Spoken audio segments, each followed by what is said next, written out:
take a quick look at some of the highlights from the recent Regency 39 auction by Legend Rare Coins. So let's kick things off with a wonderful little commemorative coin, the 1918 Lincoln $half-dollar, or what is more technically the 1918 Illinois Centennial $half-dollar coin, struck to commemorate the 100-year anniversary of the admission of the state of Illinois into the Union, featuring a youthful portrait of Abraham Lincoln and an adaptation of the Illinois state seal on the reverse. This is the coin that started the commemorative $half-dollar series of the early 20th century, graded here as MS67+. With CAC approval, this coin sold at auction for $2,350.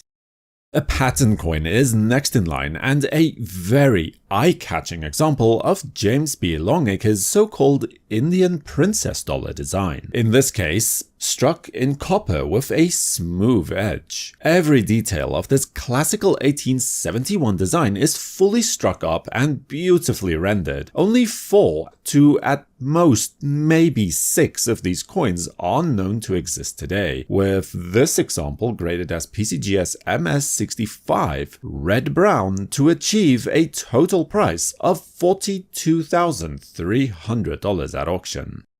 The 1956 Flying Eagle cent represents a watershed moment for the US Mint, the first of the small cent coins, a tradition which extends to this very day. The reduced size, when compared to the older large cent coins, and the new copper-nickel alloy made them much easier for the public to carry, and, not to mention, made the cost of production much more palatable for the US Mint itself. The design would only last for 3 years, to only be replaced with the Indian head cent, but in those short years it managed to become a favorite amongst coin collectors, and this example represents the near pinnacle of what any collector could hope for, a grade of MS65+ by PCGS, for which it sold at auction for the worthy sum of $49,937.50.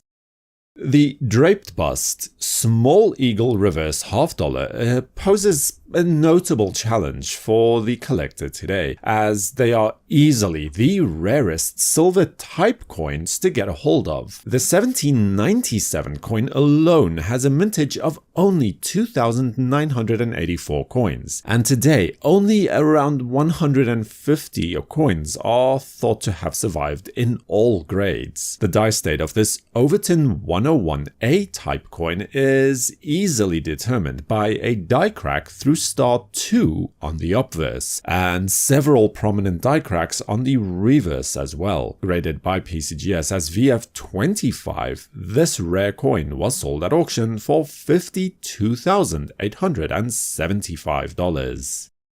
Then we have a proof version of the 1865 Seated Liberty $quarter to examine. Not only that, but one with deep cameo fields that really highlight the elegance of this design. With a total mintage of 500 proof coins, the surviving population at the MS65 or above level is thought to not exceed between 30 and 40 coins. With a grade of PCGS Proof 67+, Deep Cameo, this is the finest known at PCGS, although NGC does list 3 coins graded at MS68, making this the 4th finest coin known. This coin easily exceeded the pre-auction estimates and sold for $64,625.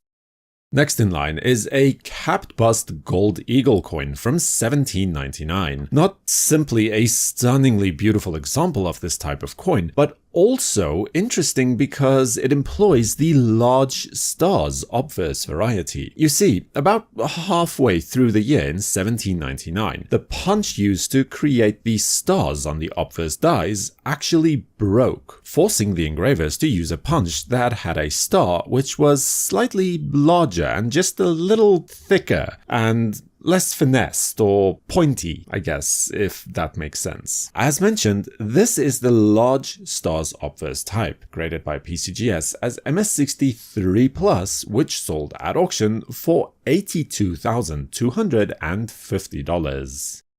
And while on the topic of capped bust gold coins, also on offer was a delightful 1795 small eagle reverse half eagle, or gold $5 coin. These were some of the first gold coins to be issued by the US Mint for circulation. Though it is not noted on the PCGS label, this is a BD12 variety, easily one of the rarest of the known die marriages for the issue, also called the apostrophe variety, as a letter was erroneously punched out of position, leaving the upper serif still seen between the B and the E of Liberty, where it now looks like an apostrophe between the B and the E. It's very faint on this particular example, but it is definitely there. Graded by PCGS as AU58, the closing price at auction for this fascinating coin was $76,375.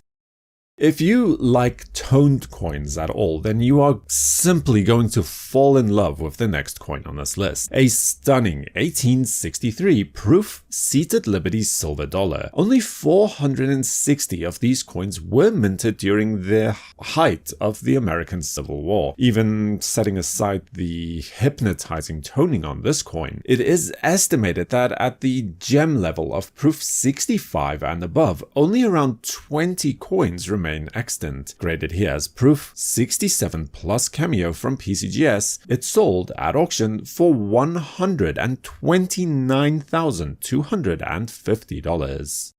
Oh, and while we're on the topic, if toned coins are your thing, then brace yourself, because even though the next coin appears to be a fairly normal, albeit very high grade, Morgan dollar, on the reverse, the obverse tells a very different story altogether. I mean, talk about rainbow toning. The colors on this coin cascade from a champagne golden yellow through a delicate pink and salmon directly into indigo and a vibrant emerald green. No real surprise that the closing price at auction was well above market for any other 1882 S Morgan with a grade of MS67+ from PCGS at $8,518.75. Even though the St. Gordon's Double Eagle was the second of the newly redesigned coins to be released, with the 1907 Indian Head Eagle being the first, it was nothing less than revolutionary at the time. Collectors just couldn't get enough of it, and only a few short months after its release into circulation, the Roman numerals example, like the coin shown here, was already selling for nearly double its face value. By the mid-1920s, the fever had calmed down some, and auction records reflect that by the height of the Great Depression in the early 1930s, these coins were selling for literally $21.50 and even $20.50 each at auction in gem mint state conditions. Then came the gold recall of 1933, and everything changed. From 1933 onwards, prices increased at a steady pace, and by 2020, this PCGS graded MS67 gem sold at auction for $258,500.